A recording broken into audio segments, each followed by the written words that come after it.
Sustok, ši žinutė yra skirta tau dvynys. Žvaigždės turi tau pranešimą. Tu esi žmogus, kuris kartais būna visiškai atviras, o kartais pasilieki viską savo. Tave sunku suprasti iš pirmo žvilgsnio, nes kiekvieną dieną gali atrodyti vis kitoks.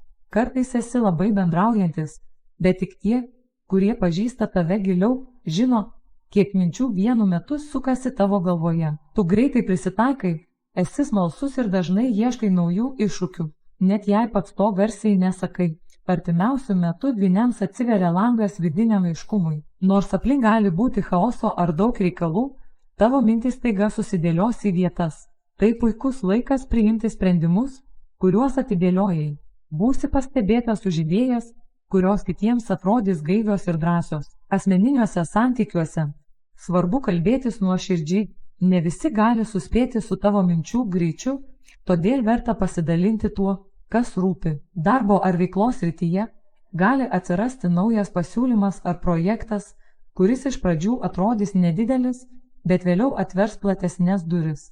Emocinė būsena. Norėsis daugiau laisvės. Svarbu jos nepainioti su pabėgimu nuo atsakomybės. Atras balansą tarp įsipareigojimų ir savo vidinio tempo. Patarimas dvyniams.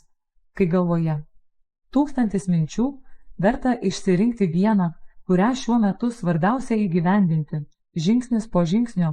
Ir viskas tampa paprasčiau, nei atrodė. Nori sužinoti daugiau. Sek mane ir gauk asmeninės įžvalgas.